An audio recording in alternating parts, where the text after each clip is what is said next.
नमस्कार। प्राइम न्यूजमा स्वागत छ। म एलिना केसी। म संगीता कटुवाल। सुरु गरौं अहिलेसम्मका हेडलाइन्सबाट। समाजवादी केन्द्र बनाउने प्रचण्ड माधवको पहलमा एमाले सुसंकेत। कांग्रेसको पुच्छर बन्न छोडे वाम एकता हुन सक्ने ओलीको संकेत। नेताहरूको बुझाइ सचिए सहकार्य। नागरिकता विधेयकमा 35 सांसदको संशोधन। अंगीकृत नागरिकताको प्रावधान हटाएर ल्याइएको विधेयक सहमतिमा पारित गर्ने सरकारको प्रयास। एमाले पनि सकारात्मक। निर्धारित समयमा आयोजना पूरा नहुने पुरानै रोग। कोरोना लगायतका कारण देखाएर नयाँ संसद भवन निर्माण अझै अधुरै।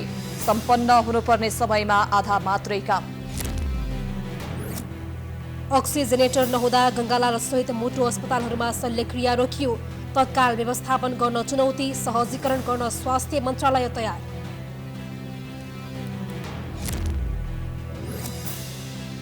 धान रोप्न चापाचाप हुँदा देशभर मल अभाव। मधेस प्रदेश लगायतका किसान पीडामा।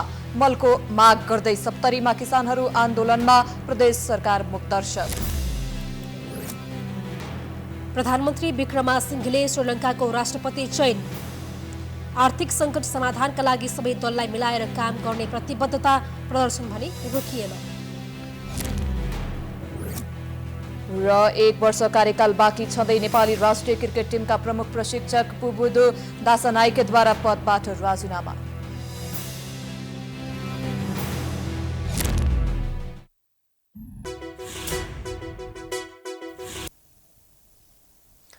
अब प्राइम न्यूज विस्तारमा।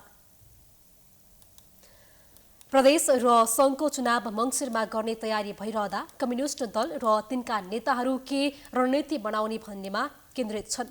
तत्कालीन नेकपाका 5 जना सचिवालय सदस्य एकजुट हुने प्रयास गरिरहेका छन्। अर्का सचिवालय सदस्य तथा एमालेका अध्यक्ष केपी ओलीले भने कांग्रेसको पुच्छर बन्नेहरू वामपन्थी हुन नसक्ने भन्दै वाम एकता हुन सक्ने बताएका छन्। ओलीको मुख्य रणनीति कम्युनिस्टहरूलाई कांग्रेससँग मिल्न नदिने रहेको छ। एक रिपोर्ट। भारत भ्रमणबाट फर्किए लगत्तै नेकपा माओवादी केन्द्रका अध्यक्ष पुष्पकमल दाहाल प्रचण्डले नयाँ राजनीतिक ध्रुवीकरणको पहल थालेपछि राजनीति तरङ्गित बन्यो। प्रचण्डसहित नेकपाकालीन सचिवालय 5 सदस्य माधव कुमार नेपाल, झलनाथ खनाल, नारायण काजी श्रेष्ठ र वामदेव गौतमबीच मङ्गलबार भएको छलफलले एमालेलाई झस्काएको छ। उक्त भेटलाई प्रचण्डले समाजवादी केन्द्र बनाउने अभियान अन्तर्गत एकताको प्रयासका रूपमा भनेका छन्। समाजवादी केन्द्र निर्माण बृहत अभियान भएको भन्दै माओवादीले एमालेले संसद विघटन लगायत विगतमा गरिएको काम गल्ती भयो भनेर पार्टीमा निर्णय गरे उसँग पनि वाम गठबन्धन गर्न सकिने बताएको छ। संसद विघटनको कुरो सिंहदरबार बालुवाटारमा भएका रात बिरातका घटनाक्रमहरू होइन के हो नि, होइन यो त प्रश्न पार्नु पर्यो नि।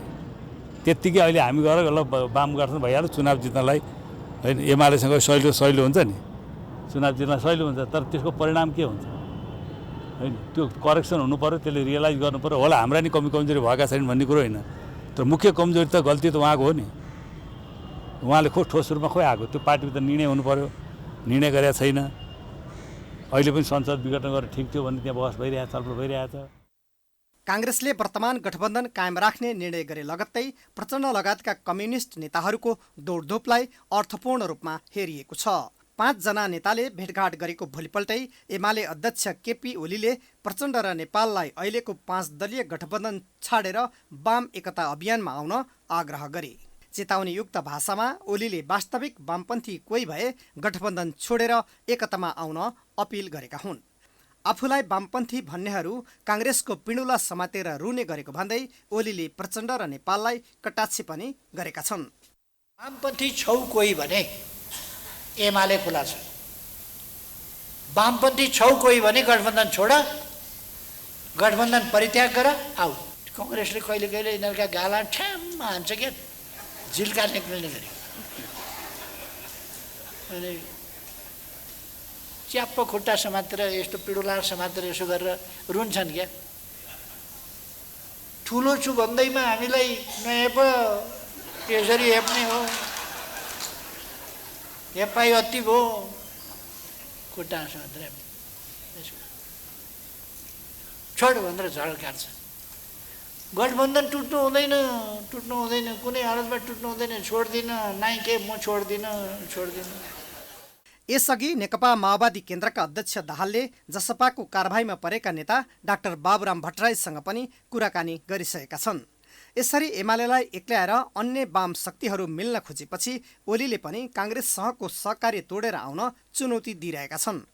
स्थानीय तहको निर्वाचनमा वाम लोकतान्त्रिक गठबन्धनका कारण पहिलो दल बन्न असफल भएको एमाले सङ्घ र प्रदेशमा पनि पछि पर्ने हो कि भन्ने चिन्तामा छ। त्यसैले चुनाव जितेर सरकार चलाउनकै लागि भए पनि ओलीले वाम एकता चाहेको बुझ्न सकिन्छ। प्रचण्ड, नेपाल लगायतका नेताहरू भने नेकपा कालमा ओलीले निरङ्कुश प्रवृत्ति देखाएको, 2 पटकसम्म प्रतिनिधि सभा विघटन गरेको जस्ता कारण देखाएर नजिक हुन चाहिरहेका छैनन्। कम्तीमा ओलीले प्रतिनिधि सभा विघटन गर्नुलाई गल्ती मानेर माफी मागेको अवस्थामा तत्काल एकता नभए पनि वाम गठबन्धन गर्न सकिने नेकपा एकीकृतका सम्मानित नेता झलनाथ खनाल बताउँछन्। उनले एमालेले चाहेको खण्डमा वाम गठबन्धन बन्ने पनि स्पष्ट गरे। प्रतिगमन त सिद्धियो, प्रतिगमन विरोधी आन्दोलन गरिकन त्यसलाई सिद्धिएर यी संसद चलिरहेको छ। अहिले हेर्नुहोस्, यो संसद विघटित भएको थियो नि त, अनि संविधानले के हुन्छ भन्ने खालको स्थिति थियो। संविधान पनि सुचारू छ, अहिले संसद पनि सुचारू छ। त्यस कारण त्यो चाहिँ सिद्धि। एमाले चाह्यो भने गठबन्धन नगर्ने कुरा छैन। हामीले त गठबन्धन सबैसँग गरौँ भनेकै छौँ, तर एमाले चाहनु पर्यो। ओलीले प्रतिनिधि सभा विघटनलाई कुनै पनि हालतमा सही थियो भन्ने स्थापित गराउने प्रयास गरिरहेका छन्। यसरी मिलिहाल्न पनि नसक्ने, चुनावमा सुखद नतिजा ल्याउनका लागि मिल्नै पर्ने बाध्यतामा रहेका ओली र काङ्ग्रेससँगको सहकार्यबाटै सन्तोषजनक नतिजा ल्याउने तर ओली प्रवृत्तिसँग जोडिन नसक्ने प्रचण्ड नेपाल प्रवृत्तिको मनोविज्ञानले तत्काल वाम गठबन्धन हुने कुरामा आशंका कायमै छ। Political bureau, prime HD, Kathmandu. लामो समयदेखि समस्याको रूपमा रहेको नागरिकता समस्या समाधानका लागि ल्याइएको नागरिकता विधेयक संसदमा विचाराधीन छ। विदेशी महिलाले नेपाली युवासँग विवाह गरेर आएपछि तिनले नागरिकता कहिले पाउने भन्ने विषय धेरै समयदेखि विवादमा थियो। त्यो प्रावधान नराखेर ल्याइएको विधेयक पारित गर्न सघाउने संकेत प्रमुख प्रतिपक्षी दल एमालेले दिएको छ। एक रिपोर्ट। नेपाल नागरिकता ऐन 2073लाई संशोधन गर्न बनेको विधेयक संशोधनका लागि 75 जना सांसदले संशोधन प्रस्ताव दर्ता गराएका छन्। तीमध्ये 33 जना एमालेका छन्। संशोधन प्रस्तावमा कतिपयले नेपाली केटासँग विवाह गरेर आउने युवतीले नागरिकता पाउने समय 7 वर्षे प्रावधान यथावत राखिनुपर्नेमा जोड दिइरहेका छन्। तर एमाले नेतृत्वले नागरिकता दिएर पीडितलाई न्याय गर्ने भन्दै विधेयक पास गराउन लचिलो बनेपछि धेरैले संशोधन प्रस्ताव फिर्ता हुने अनुमान गरिएको छ। नागरिकताको अभावले पासपोर्ट बनाउन, सरकारी काम गर्न तथा विदेश जान समेत प्रतिकूल असर परेको अवस्थामा विधेयक फिर्ता लिएर 7 वर्षे प्रावधानलाई हटाएर परिमार्जनसहित तयार गरेको विधेयकमा सरकारले सहमति खोजिरहेको छ। एमाले नेतृत्वले कयौं बुदामा असहमत भए पनि विधेयक पास गर्न सघाउने संकेत गरेको छ। राज्यले दिनुपर्ने न्यूनतम कुरा नागरिकता कार्ड जस्तो कुरो पनि नपाउनु एउटा नागरिक भएर हेर्दा कति ठुलो पीडा हो। त्यो पीडा खेपिरहेका 7-8 लाख नागरिकहरूलाई शीघ्रातिशीघ्र नागरिकताको कार्ड त दिउँ, कम्तीमा अर्थक दिन नसके पनि भन्ने हिसाबले चाहिँ नेकपा एमाले यसलाई फास्ट ट्र्याकबाट ल्याउन चाहन्छ। त्यो संशोधनलाई हामी यो संसदमा राम्रैसँगले बहस गराउन चाहन्छौँ, छलफल गर्न चाहन्छौँ र एउटा निष्कर्षका साथ चालु संसद अधिवेशनबाटै नागरिकता विधेयक पास गरेर छिटोभन्दा छिटो नागरिकताबाट वञ्चित नागरिकलाई हातमा नागरिकता दिने व्यवस्था गर्नुपर्छ। सत्तारूढ दलले भने विधेयक सबै दलको सहमतिमा पारित गराउन पहल भइरहेको बताएको छ। सरकारले नयाँ नागरिकता बिल ल्याएर संसदमा छलफल गरेर एउटा राष्ट्रिय सहमतिको आधारमा पारित गरौँ। किन लाखौँ युवाहरू आज नागरिकता विहीन छन्। जसले चाहिँ जन्मसिद्धको नागरिकता पाए तिनले वंशको नागरिकता नपाउँदा आज त्यो युवा 64 देखि अहिले कत्रो भइसक्यो हैन भनेर पहल पनि गरे हो, प्रयास पनि गर्यो, छलफल सैद्धान्तिक भइसक्यो। थुप्रै संशोधन पनि परेको छ, त्यही वैवाहिक अंगीकृतता लिएर पनि धेरै परेको छ र यसलाई यो संशोधन प्रस्तावमाथि छलफल हुन्छ। सरकार अहिले पनि राष्ट्रिय सहमतिको पक्षमा छ। फास्ट ट्र्याकको आधारमा पारित हुनुपर्छ। 2075 साल साउन 22 गते संसदमा दर्ता भएको नागरिकता विधेयक संसदको राज्य व्यवस्था तथा सुशासन समितिले मुख्य विवाद यथावत राखेर 2077 असार 7 गते पारित गरेको थियो।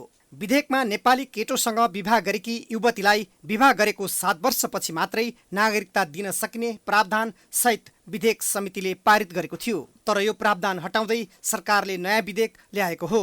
विधेयकको दफा 3 को उपदफा 4 मा सम्वत 2072 साल असोज 3 गतेभन्दा अघि जन्मको आधारमा नेपालको नागरिकता प्राप्त गरेको नागरिकको सन्तान बालिग भएपछि वंशजको आधारमा नेपालको नागरिक मानिने उल्लेख छ। संसदमा सैद्धान्तिक छलफल सकिएको विधेयकलाई राजनीतिक सहमतिका आधारमा पारित गर्ने सरकारले तयारी गरिरहेको छ। यो विधेयक पारित भए लाखौं अनागरिकले नागरिकता पाउने अपेक्षा गरिएको छ। Political bureau, prime time HD, Kathmandu. KP Sharma Oli नेतृत्वको सरकारले 2076 साल असोज 16 गते संघीय संसदका लागि भवन निर्माण कार्य सुरु गरिएको थियो। सिंहदरबार परिसरमा निर्माण सुरु गरिएको भवन 3 वर्षभित्र बनाइसक्ने लक्ष्य थियो, तर 2 महिना अवधि बाँकी हुँदासम्म जम्मा 45% निर्माण कार्य सम्पन्न भएको छ। एक रिपोर्ट। 5 अर्ब 67 करोड रुपैयाँको लागतमा निर्माण भइरहेको संसद भवनको निर्माण कार्य यसै वर्षको असोज महिनामा सम्पन्न हुनुपर्ने हो। तर अहिलेसम्मको निर्माण कार्यको प्रगति हेर्दा सरकारी लक्ष्य पूरा नहुने स्पष्ट देखिएको छ। शहरी विकास मन्त्रालय अन्तर्गतको विशेष भवन निर्माण आयोजनाका अनुसार तोकिएको अवधि 3 वर्ष पूरा हुन 2 महिना मात्रै बाँकी रहँदा निर्माणको काम भने जम्मा 45% मात्रै सम्पन्न भएको छ। यो 2076 सालमा असोजमा चाहिँ कन्ट्र्याक्ट एग्रिमेन्ट भएकै हो। करिबन 3 वर्ष पनि सकिन आँटिसकेको छ, तर भौतिक प्रगति चाहिँ अहिले 45% मात्रै छ। तैपनि त्यसका बावजुद पनि हामीले स्ट्रक्चरको पाटो चाहिँ जुन बिल्डिङ बन्ने पाटो चाहिँ हामीले 95% सम्पन्न गरिसकेको छौँ। त्यसो त नेपालका हरेक विकास निर्माणका काम समयमै नसकिने रोग नौलो होइन। विभिन्न बहानामा वर्षौंसम्म भौतिक पूर्वाधार निर्माणका काम अलपत्र परेको देखिरहेकै छौँ। संसद भवन निर्माण कार्य सुस्त गतिमा हुनुमा सरकारले कोरोना महामारी निर्माण सामग्रीको अभाव लगायतका कारण देखाएको छ। यो 3 वर्षको दौरान चाहिँ धेरै समस्याहरू पनि आए। कोभिड पनि यसै बीच देखा पनि परेको छ। त्यसले गर्दाखेरि पनि ठुलो प्रगतिमा अवरोध चाहिँ पुगेको हो। यसै बीच अब अहिले जुन निर्माण सामग्रीहरूको अभाव भनौँ, जस्तै डन्डीको कुरो, अब एग्रिगेट र स्यान्डका कुराहरू त प्रत्येक वर्ष केही न केही समस्या भइ नै रहेको हुन्छ। संसद जस्तो गरिमामय स्थलको भवन निर्माणमै यस्तो ढिलासुस्ती हुनु लज्जाको विषय हो। समग्र मुलुकको नीति निर्माण गर्ने र जनचासोका विषयमा बहस गरी समस्याको समाधान गर्न नीतिगत निर्णय गर्ने थलो संसद भवन भने 14 वर्षदेखि भाडामा बसिरहेको छ। तर भाडाबाट मुक्त हुन भन्दै संसद भवन निर्माणका लागि 2076 सालदेखि काम सुरु गरेको भए पनि अहिलेसम्म निर्माण कार्य पूरा नहुँदा संसद सचिवालयले भाडा बापत अहिले पनि वार्षिक 15 करोड रुपैयाँ तिरिरहेको छ। यो रकम वार्षिक 10% बढ्ने संसद सचिवालय र समिति बीच सम्झौता भएको हो। तोकिएको समयमै संसद भवन निर्माण कार्य सम्पन्न गरे सरकारवाला पक्ष आलोचित बन्नु पर्दैन थियो कि? प्राइम एचडीका लागि क्यामेरामा भास्कर भट्टाचार्यका साथमा सुष्मन विश्वकर्मा, काठमाडौँ। संसद जनताको आवाज बोल्ने थलो हो। त्यहाँ पढे लेखेकादेखि सामान्य लेखपढ गर्न जान्ने सम्मका सांसद छन्। तर कतिपय सांसद राजनीतिको लामो पृष्ठभूमि भए पनि प्रभावकारी ढंगले आफ्नो भनाई राख्न चुकिरहेका छन्। आजको प्रतिनिधि सभामा एमाले सांसद नबिना लामाको बोली, शब्द उच्चारण लाजमर्दो थियो। उनी ट्रोलको शिकार नै बनिन्। एक रिपोर्ट।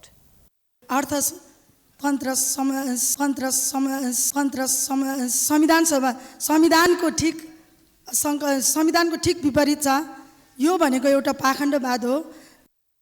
यी हुन् विद्यार्थी राजनीतिबाट उदाएकी एमाले नेत्री तथा सांसद नबिना लामा। निकै तयारीका साथ संसदको शून्य समयमा बोलिरहेकी उनी आफैलाई थाहा छैन कि के भन्न खोजिरहेको छु। बुधबार प्रतिनिधि सभाको बैठकमा उनी यसरी प्रस्तुत भइन् मानौ उनलाई 12 खरी समेत राम्ररी फुटाउन आउँदैन। नेपालको अर्थतन्त्र संविधानमा उल्लेख गरिए बमोजिम नभई त्यस विपरीत अघि बढिरहेको छ भन्न खोजेकी उनले जिब्रो मात्रै लरबराएकी छैनन्। के भन्न खोजिरहेको छु भन्ने बेउ समेत पाइनन्। चिट चिट पसिना निकाल्दै बोलेकी उनले शल्य क्रियालाई सलायन क्रिया र अक्सिजेनेटरलाई अक्सिमिटर भन्दै थिइन्। अहिले गङ्गालाल लगायतका देशभरका सबै मुटु को अस्पतालहरू बन्द अवस्था छ र मुटुको शल्यक्रियाको अवस्था बन्द भएको छ, किनभने अक्सिमिटरको अभावमा मुटुको शल्यक्रिया सेवा नगरेको डाक्टरहरूले पनि भनेको छ।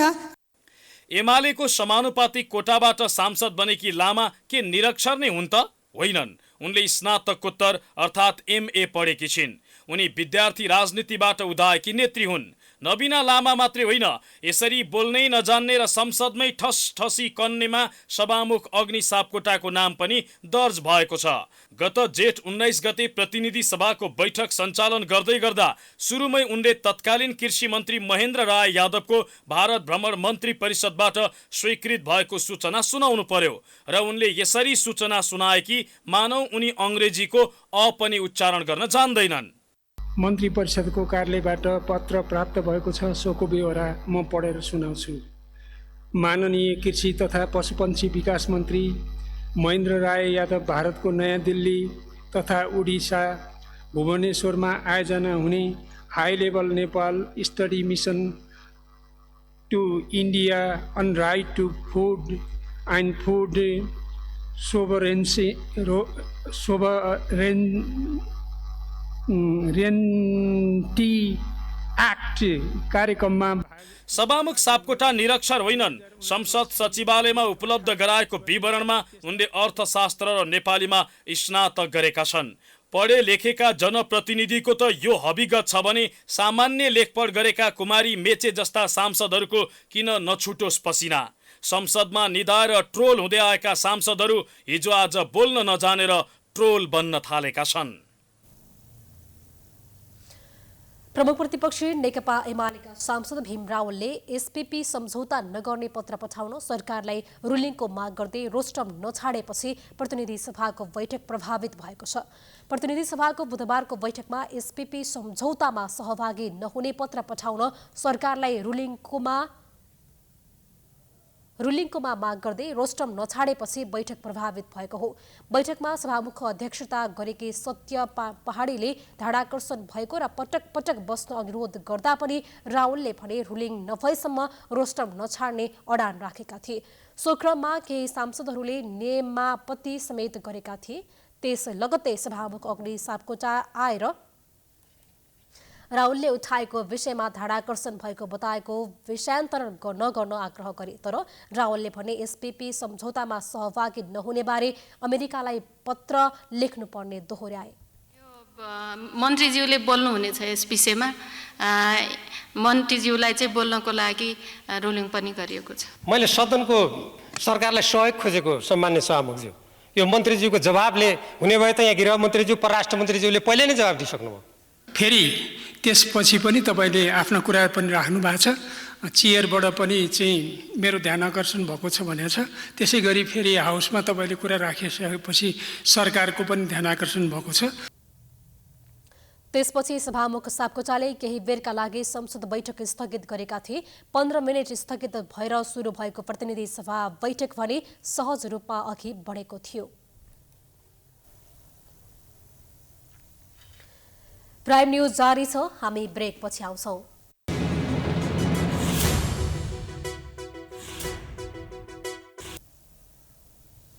ब्रेक पछि स्वागत छ। अब बाँकी न्यूज। शहीद गंगालाल राष्ट्रिय हृदय रोग केन्द्रमा शल्यक्रिया गर्न अनिवार्य आवश्यक पर्ने अक्सिजेनेटर नहुँदा मुटुको शल्यक्रिया रोकिएको छ। मुटुको शल्यक्रियाका लागि अत्यावश्यक पर्ने अक्सिजेनेटर अस्पतालले समयमै व्यवस्थापन गर्न नसक्दा अहिले अस्पतालमा पुगेको कयौं बिरामी समस्यामा परेका छन्। एक रिपोर्ट। शहीद गंगालाल राष्ट्रिय हृदय रोग केन्द्र नेपालको एकमात्रै सरकारी मुटुरोग अस्पताल हो। यहाँ मुटु सम्बन्धी समस्या लिएर 77 वटै जिल्लाका बिरामी आउने गर्दछन्। यति बेला मुटुरोग अस्पतालमै शल्यक्रिया रोकिँदा अस्पतालमा पुगेका कयौं बिरामी समस्यामा परेका छन्। अस्पतालको हेलचक्राइका कारण शल्यक्रियाका लागि आवश्यक पर्ने अक्सिजेनेटर नहुँदा अस्पतालमा शल्यक्रियाका लागि तयारी अवस्थामा भएका बिरामीलाई समेत अस्पतालले फर्काइदिएको छ। अस्पतालको प्राङ्गणमा भेटिएका सर्लाहीका दिनेश शाहको 18 वर्षीय छोरीको मुटुको अपरेसनका लागि 8 गते आइतबार समय दिएको थियो। अस्पतालले अपरेसनका लागि दिएको मितिसम्म उनी सोही अस्पतालमै बस्नुपर्ने हुन्छ। टाढाबाट आएको उनको खाने र बस्ने सुविधा छैन। अक्सिजेनेटरको अभावले अपरेसन रोकिएको हुँदा अब के हुन्छ भन्ने चिन्तामा छन् उनी। त भन्नुभयो कि रविबारको दिन हुन्छ, तर अब गर्छ कि गर्दैन अब त त्यसको मनको कुरो हो नि। अब त्यो दिन आउँछ तब फेरि बढाउँछ दिन कि त्यसै दिनमा गरिहाल्छ त्यो त मलाई थाहा, त कसै मान्छेलाई त्यो त थाहा हुँदैन। अब डक्टरलाई मात्र थाहा हुन्छ। अब होटलमा खान्छु अनि यहीँ बस्छु, यहीँ कुनै ठाउँमा ओछाएर सुत्ने काम गर्छु, के गर्छु। सोही अस्पतालमा आमाको उपचारका लागि पुगेका ज्ञानबहादुर पौडेलले अस्पतालको लापरवाही गैर जिम्मेवारीका कारण अस्पतालमा कयौं बिरामीले शास्ति खेप्नु परेको भन्दै आक्रोश व्यक्त गरे। यो म्यानेज गर्ने हस्पिटलले हो, हस्पिटलले नै गर्नुपर्छ। बिरामी मैले त अब भेटेको कतिपयमा अघि पनि एकजनासँग भेटेको थिएँ, उहाँ बझाङबाट आउनुभएको थियो। बझाङदेखि आएको मान्छे, उहाँको मान्छेको अपरेसन भएन, उहाँ फर्किँदै हुनुहुन्थ्यो अघि। त्यो दुःख लाग्दो कुरा हो कि बझाङदेखि यहाँ मान्छे आउनु, त्यो मान्छेले शल्यक्रिया नगराइकन फर्किनु भने त्यो राम्रो कुरा हो। गङ्गालालमा दैनिक 7 देखि 8 जनाको शल्यक्रिया हुन्छ। कोभिड महामारीका कारण शल्यक्रिया गराउने संख्यामा उल्लेखनीय कमी आएको भन्दै अक्सिजेनेटर खरिदमा चासो नदिएको कारण त्यसको परिणाम बिरामीले खेप्नु परेको छ। अस्पतालले अक्सिजेनेटर 2 महिना अगाडि नै खरिद प्रक्रिया अगाडि बढाएको जनाए पनि कहिले आउने हो निश्चित छैन। सहजीकरणको लागि हामीले अब त्यो जुन हाम्रो जहाँबाट आउनुपर्ने हो नि सामान, त्यहाँ कहाँबाट ल्याउन सकिन्छ, कति छिटोभन्दा छिटो ल्याउन सकिन्छ त्यसको लागि पहल गरिरहेछौँ सबैतिर हामीले। जस्तो मन्त्रालयमा पनि कुरा भइरहेछ, अब मन्त्रालयमा सचिवज्यूसँग पनि कुरा भएको छ, मन्त्रीज्यूसँग पनि कुरा पुगेको छ। जहाँ हामीले जे गर्न सकिन्छ, के गरेर छिटो ल्याएर यहाँ हाम्रो अपरेसन गर्न सकिन्छ त्यो सबै हामीले, हाम्रो बसको कुरा भएन नि। भनेको के भने अब यो चाहिँ के अरे वर्ल्ड वाइड नै भनौँ न, अब ग्लोबल्ली नै यो भएको हुनाले त अब चाहिँ कम्पनीले कति छिटो पठाउन सक्छ त्यति छिटो हुने भयो नि त। यसरी बिरामीको शल्यक्रिया नै रोकिँदा समेत मन्त्रालयमा यसको जानकारी गराएको छैन। स्वास्थ्य सचिव डाक्टर रोशन पोखरेलले अस्पतालले जानकारी गराएकोमा सहजीकरण गर्ने बताउँदै आधिकारिक जानकारी नआएको बताएका छन्। उहाँहरूको स्वायत्त संस्था हो, उहाँहरूले खरिद गर्नुपर्ने हो, स्वास्थ्य मन्त्रालयबाट जानकारी छैन। उहाँहरूको खरिद प्रक्रियाको कुरो हो, उहाँहरूले खरिद गर्नुपर्ने हो, उहाँहरूले किन खरिद गर्न सक्नु भएन उहाँहरूले जवाबदेही हुनुहुन्छ। 20 करोडसम्मको खरिद गर्ने उहाँलाई अधिकार छ। हामीलाई उहाँहरूले केही भन्नुभएकै छैन कि मन्त्रालयले जानकारी दिएको छैन। मन्त्रालयले अब उहाँहरूले भन्नुभयो नि हामी सहजीकरण गरिदिन्छौँ नि, सामान कहाँ छ के छ भन्ने कुरामा। मुटुको शल्यक्रिया गर्दा मुटु र फोक्सोको काम कृत्रिम रूपमा सञ्चालन गर्नुपर्छ। यसका लागि अक्सिजेनेटरले सहयोग गर्छ। यसले रगतमा भएको कार्बन डाइअक्साइड हटाएर अक्सिजन हाल्ने काम गर्छ। यो उपकरण एक पटकमा 1 जना बिरामीलाई मात्र प्रयोग गर्न सकिन्छ। यसको मूल्य 40 देखि 50 हजारसम्म पर्छ, जसको भुक्तानी बिरामी स्वयंले गर्नुपर्छ। तर अक्सिजेनेटर इटालीको सोरिन कम्पनीबाट आउनुपर्ने भए पनि कम्पनीले उपलब्ध गराउन नसकेको अस्पतालको भनाइ छ, जसका कारण नेपालमा मुटु शल्यक्रिया गर्ने अन्य अस्पतालहरूमा समेत अभाव हुने देखिएको छ। मोरङको उर्लाबारी 3 मंगलबारे स्थित मदन भण्डारी अस्पताल एन्ड ट्रमा सेन्टरका चिकित्सक तथा नर्सहरू एकैपटक सरुवा भएपछि उपचार सेवामा प्रभाव परेको छ। फिजिशियन डाक्टरको सरुवा भएपछि अस्पतालको सेवा प्रभावित बनेको हो। एक रिपोर्ट। अस्पतालमा फिजिशियनका रूपमा कार्यरत डाक्टर कुशल ओस्तीलाई प्रदेश 1 सरकारले कोशी कोभिड अस्पताल विराटनगरमा खटाएपछि अस्पतालको उपचार सेवामा प्रभाव परेको छ। प्रदेश सरकार स्वास्थ्य मन्त्रालय मार्फत सरुवा गरेपछि भण्डारी अस्पताल एन्ड ट्रमा सेन्टरमा उपचारका लागि आउने बिरामीहरू मर्कामा परेका छन्। यसपालि कुशल भन्ने डाक्टर आइकन त्यतिको सुविधा चाहिँ मैले पाएको थिइनँ। उहाँले म पनि चिनी रोगको 1000 mg को औषधि 4 दिनमा खाने, श्रीमती पनि खाने। श्रीमतीलाई चाहिँ अब त्यो गोलीले नभएर अहिले इन्सुरेन्स प्रयोग गर्नुपर्छ।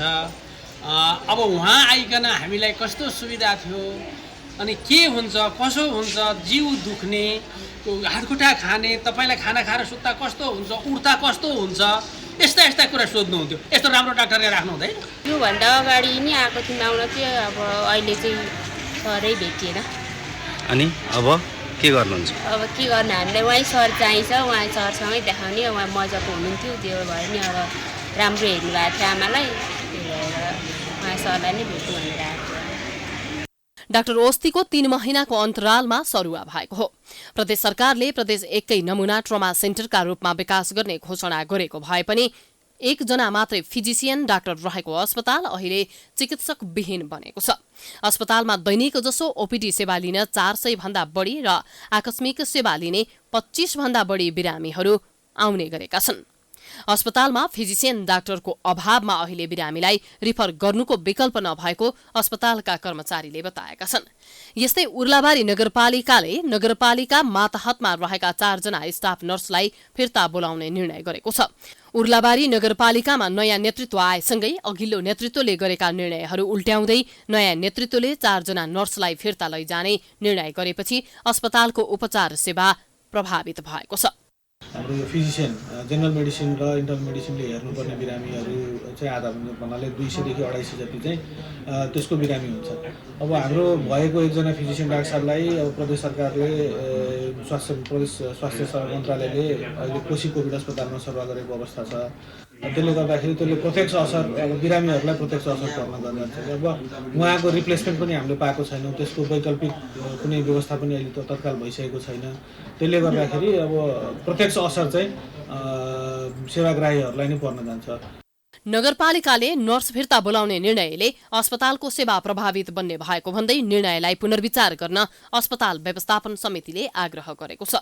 अस्पतालले पूर्वी मोरङको उर्लाबारी रतुवामाई सुनवर्सी लेटाङ पथरी शनिश्चरी बेलबारी नगरपालिका कानेपोखरी मेक्लाजुङ गाउँपालिका लगायत पहाडी जिल्ला पाँचथर र धनकुटाको तल्लो भेगका जनतालाई सेवा दिँदै आएको छ।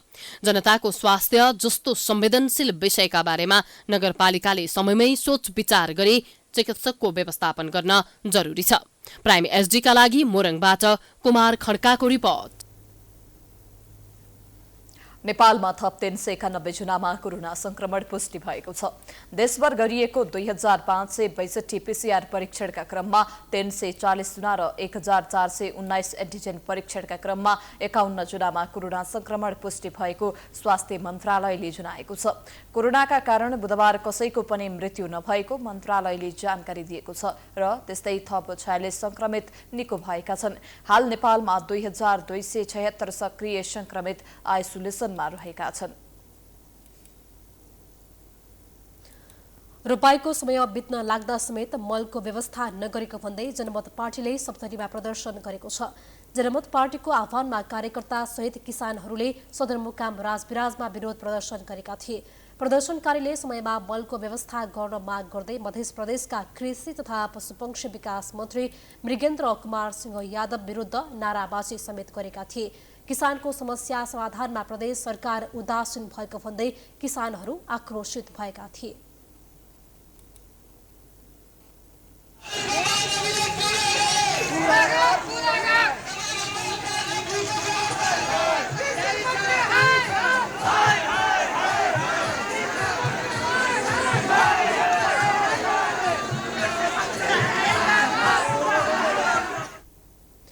जनमत पार्टीका कार्यकर्ता सहितको र्यालीले बजार परिक्रमा गरी जिल्ला प्रशासन कार्यालय पुगी किसानको समस्याका बारेमा प्रमुख जिल्ला अधिकारी समक्ष 12 बुँदे माग पत्र पेश गरेका थिए।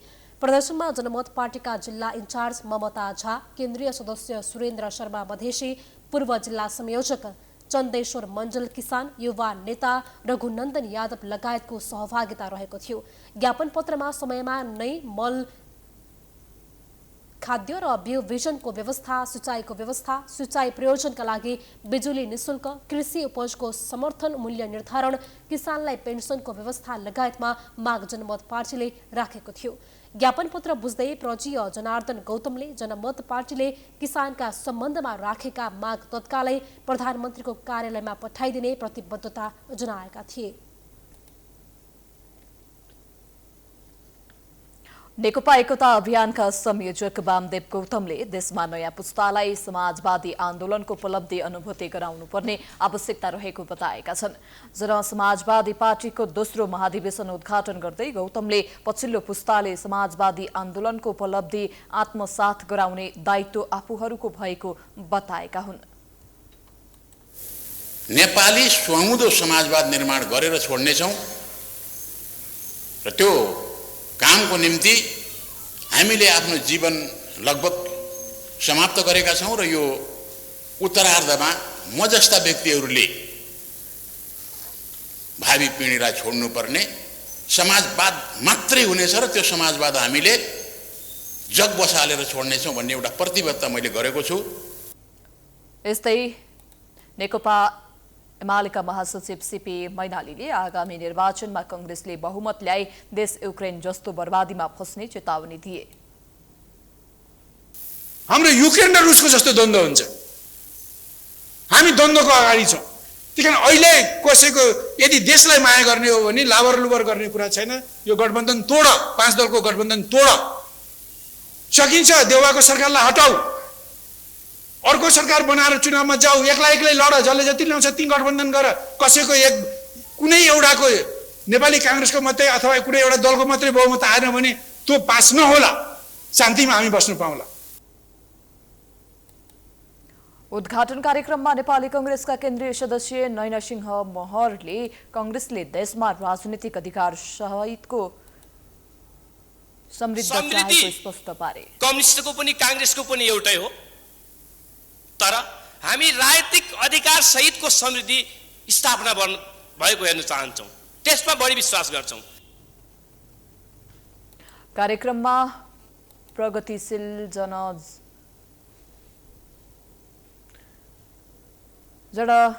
गणतान्त्रिक मोर्चाका अध्यक्ष सीपी गजुरेल, जनता समाजवादीका नेता डम्बर खतिवडा लगायतले शुभकामना मन्तव्य राखेका थिए। पार्टीका अध्यक्ष सुभाष राज काफ्लेले समाजवादी आन्दोलनको महत्त्वबारे प्रकाश पारेका थिए।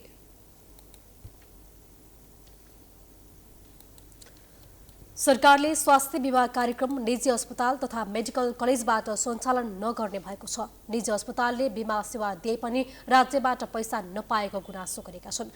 मेडिकल कलेज तथा अस्पताल सञ्चालक दुर्गा प्रसाईले आर्थिक वर्ष 2079-80 को बजेटमा सामुदायिक र सरकारी अस्पतालबाट मात्र स्वास्थ्य बीमा कार्यक्रम मार्फत सेवा दिइने उल्लेख गरिएसँगै निजी अस्पतालबाट सेवा पनि बन्द हुने बताएका हुन्। हालसम्म 49वटा स्वास्थ्य संस्था निजी अस्पतालबाट बीमा सुविधा दिँदै आएका निजी अस्पताल सञ्चालकहरू बताउँछन् राज्यले स्वास्थ्य बीमा सेवाको काम दिए पनि आएको बजेट नदिएको आरोप लगाउँदै आएका छन्। सस्तो स्वास्थ्य सेवा, सस्तो स्वास्थ्य शिक्षा नेपाल जति अरू ठाउँमा नभएको, तर राज्य सञ्चालकहरूको लापरवाहीले गर्दा यही वर्ष 10,000 विद्यार्थी बाहिर पढ्न गएको निजी अस्पताल तथा मेडिकल कलेज सञ्चालक प्रसाईले बताए। त्यसले गर्दाखेरि तपाईले के बुझ्नुहोस् भनेदेखि नि यो महँगो होइन, संसारको सबैभन्दा सस्तो भनेको नि ट्रिटमेन्ट पनि नेपालमा हो, डाक्टर पढ्न पनि नेपालमा हो, नर्स पढ्न पनि नेपालमा हो। आज नर्सहरू तपाईँलाई थाहा छ 20 लाख आइसी तिरेर इन्डियामा पढ्न गएर, त्यसमा तपाईँले किन बोल्नु हुँदैन? बोल्नु पर्यो नि। अब 10,000 नर्स गए यसपालि चाहिँ बाहिर पढ्नलाई। केही निजी अस्पतालहरूले आइतबार नै विज्ञप्ति सार्वजनिक गरेर अब बीमा कार्यक्रम अन्तर्गत सेवा नदिने जनाएका छन्।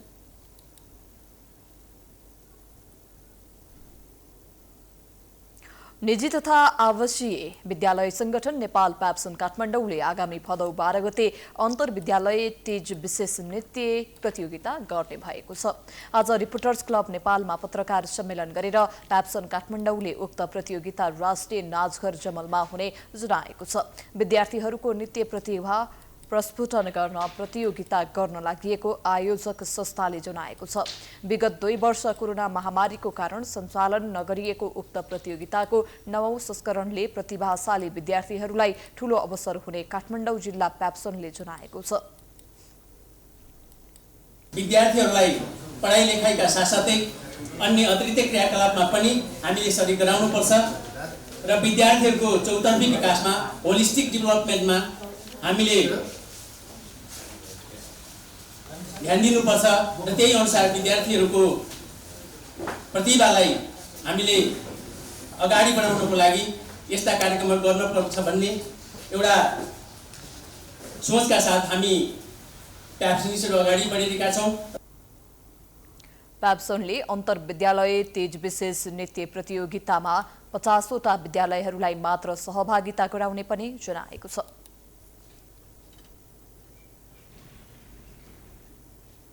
प्राइम न्यूज अझै जारी छ, हामी ब्रेकपछि आउँछौं।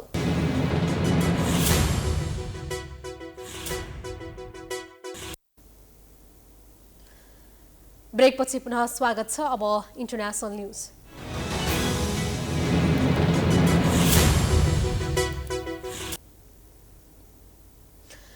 अहिलेका प्रधानमन्त्री रनिल विक्रमासिंघे श्रीलङ्काको राष्ट्रपति चयन भएका छन्। संसदबाट निर्वाचित भएका उनले 134 मत पाए भने निकटतम प्रतिद्वन्दी दलस अलापेरुमाले 82 मत पाएका छन्। 223 सांसद रहे पनि 2 जना सांसद मतदानमा अनुपस्थित भए भने 4 मत बदर भयो। राष्ट्रपति निर्वाचित भए लगत्तै विक्रमासिंघेले देशको आर्थिक सङ्कट समाधानका लागि सबै दललाई मिलाएर काम गर्ने बताएका छन्। देश छाडेर भागेका निवर्तमान राष्ट्रपति गोटाबाया राजपक्षले राजीनामा दिएपछि श्रीलङ्कामा नयाँ राष्ट्रपति चयन गरिएको हो। उनको कार्यकाल 2024 को नोभेम्बरसम्म रहनेछ।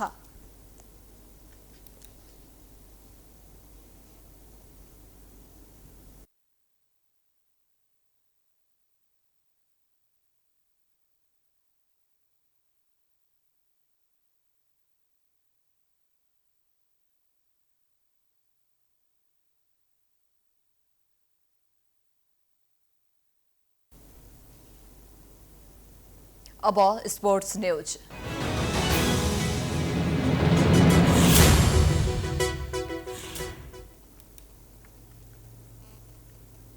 नेपाली राष्ट्रिय क्रिकेट टिमका प्रमुख प्रशिक्षक पुबुदु दासनायकेले पदबाट राजीनामा दिएका छन्।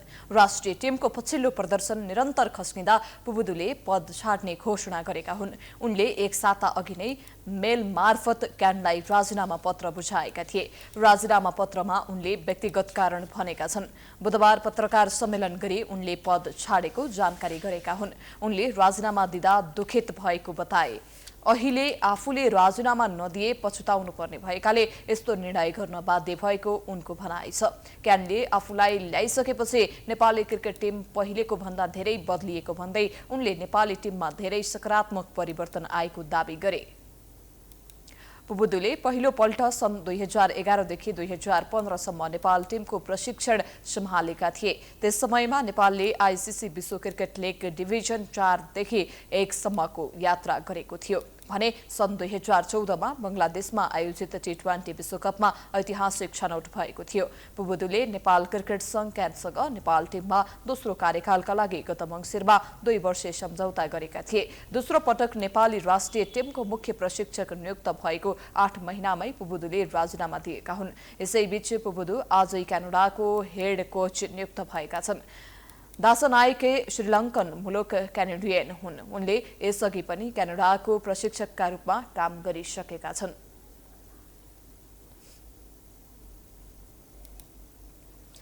गण्डकी प्रदेशमा आयोजना हुने 9 राष्ट्रिय खेलकुद प्रतियोगिता सञ्चालनका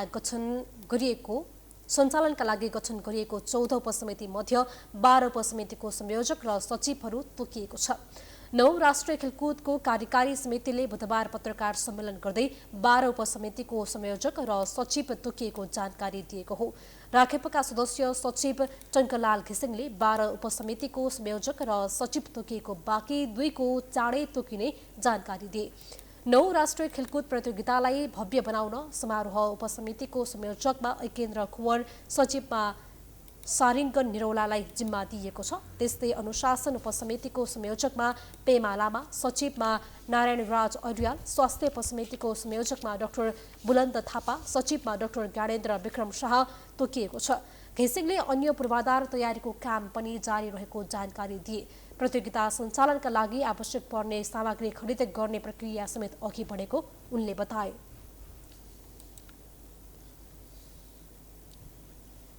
चौधवटा उपसमितिहरूमध्ये 12वटा उपसमितिको संयोजक र सचिव हामीले टुङ्ग्याइसकेका छौँ भने बाँकी 2वटा उपसमितिको संयोजक र सचिव पनि आउने बैठकले टुङ्ग्याउने कुरा मैले यहाँलाई सूचित गर्न चाहे। 9 राष्ट्रिय खेलकुद असोज 28 देखि कार्तिक 3 गतेसम्म गण्डकी प्रदेशका विभिन्न जिल्लामा हुनेछ। प्रतियोगितामा 36 खेलहरू आयोजना हुनेछन्।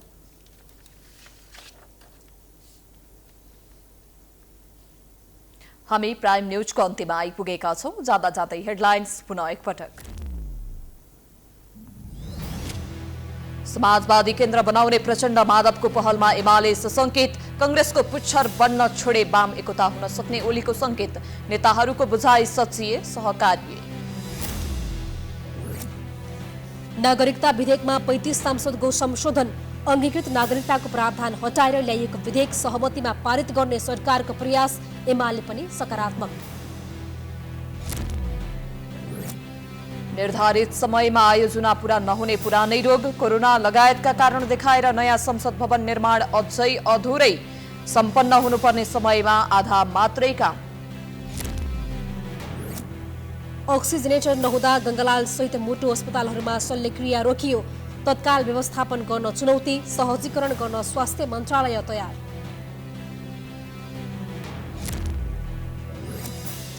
धान रोप्न चापाचाप हुँदा देशभर मल अभाव। मधेस प्रदेश लगायतका किसान पीडामा। मलको माग गर्दै सप्तरीमा किसानहरू आन्दोलनमा। प्रदेश सरकार मूकदर्शक। प्रधानमन्त्री विक्रमासिंघे श्रीलङ्काको राष्ट्रपति चयन। आर्थिक सङ्कट समाधानका लागि सबै दललाई मिलाएर काम गर्ने प्रतिबद्धता। प्रदर्शन भने रोकिएन। र 1 वर्ष कार्यकाल बाँकी छँदै नेपाली राष्ट्रिय क्रिकेट टिमका प्रमुख प्रशिक्षक पुपुदु दासनायकेद्वारा पदबाट राजीनामा।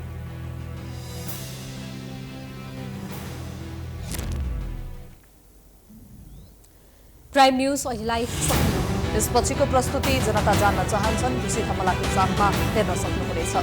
हेर्दै गर्नुहोला प्राइम टाइम्स एचडी। नमस्कार।